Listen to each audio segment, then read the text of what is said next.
So next couple minutes, I'd just like to talk a little bit about remote monitoring. We're all remotely monitored already. My watch tells me how many steps I take in a day.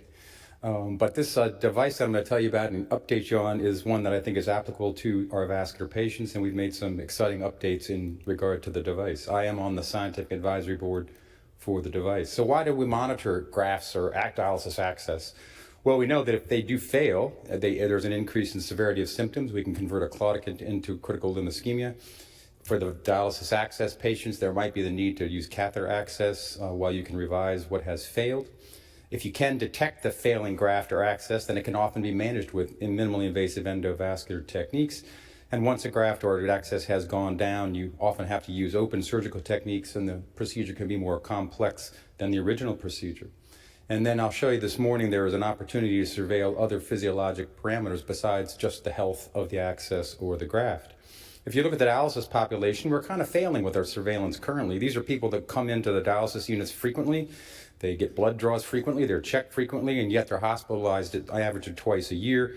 80% of those admissions are driven by fluid overload, a third by access failure, or abnormalities in their electrolytes. And this is not without insignificant cost to the healthcare system. So to update you on this device, it's called the Smart Patch.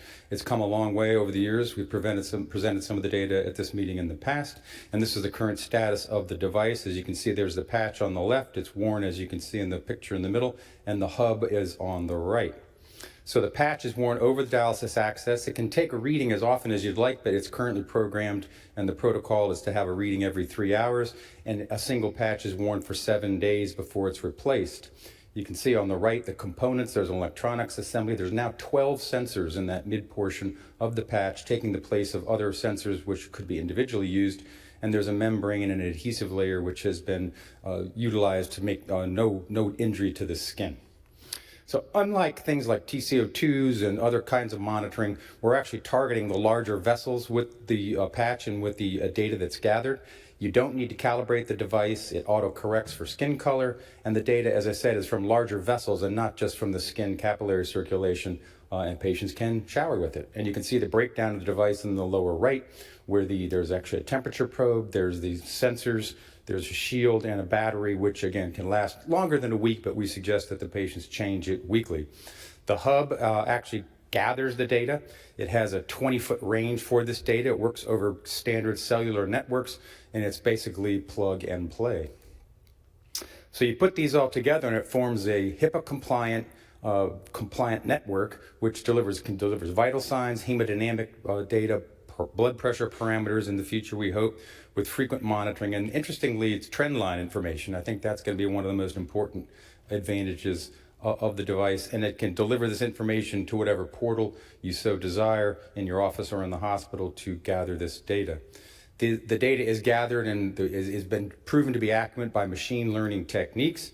And again, as I mentioned, here's the portal. The portal can deliver you this information with trend lines, notifications. You can have warnings and alerts built into the system at your discretion. Now, the interesting and fascinating part is now we've been able to utilize the device to monitor potassium, hemoglobin, and hematocrit with fairly good accuracy. This has been validated in close to 300 studies where the potassium had good sensitivity and specificity, and there's good confidence intervals to be able to accurately measure hemoglobin and hematocrit.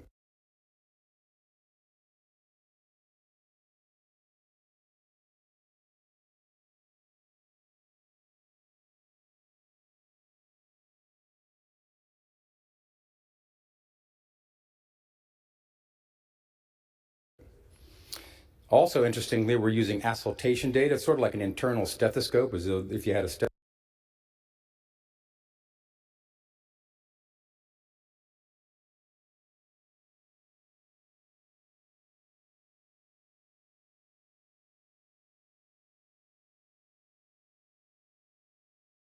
stethoscope right on the graft or the fistula.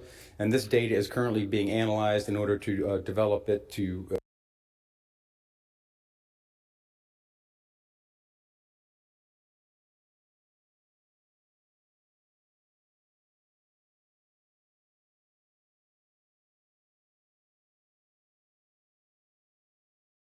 identify degrees of stenosis that are developing in the graft to be able to alert the clinician that there's a stenosis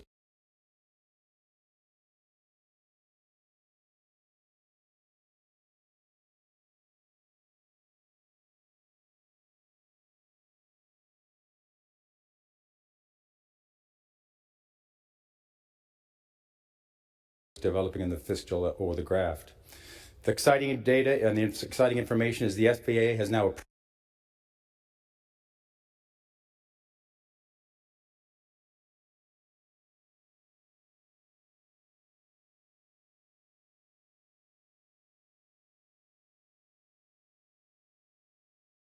approved the device to be used for heart rate, skin temperature, this auscultation data, hemoglobin,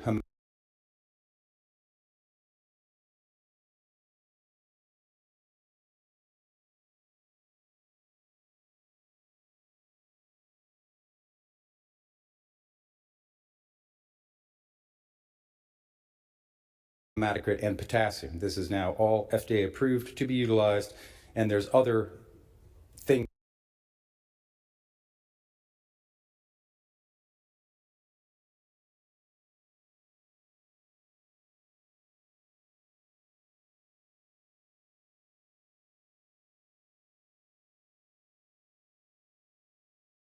in research, advanced research R&D in terms of the fluid status, blood pressure, blood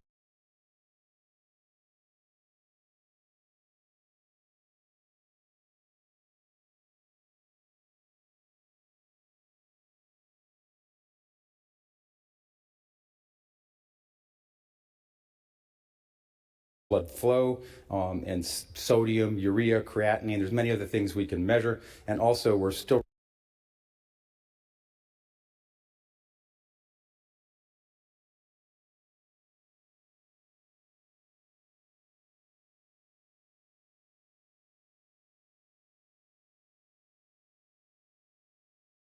refining the degree of stenosis as measured by the device, and we hope this will be FDA approved in the future.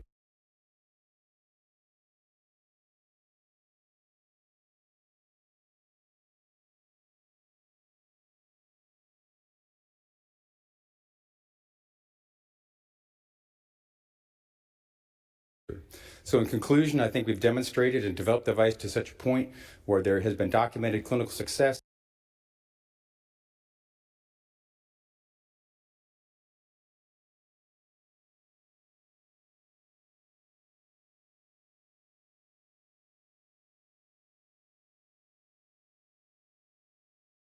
And wearing this remote system, or monitoring this wearable device using a remote system, certainly to monitor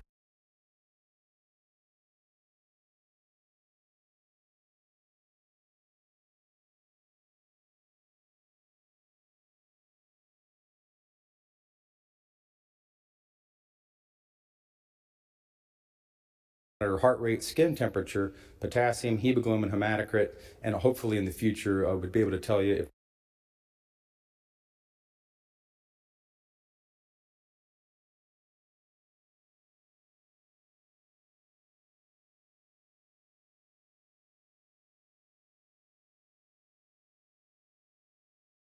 there's stenosis developing in the graft or access. So thank you very much for your attention.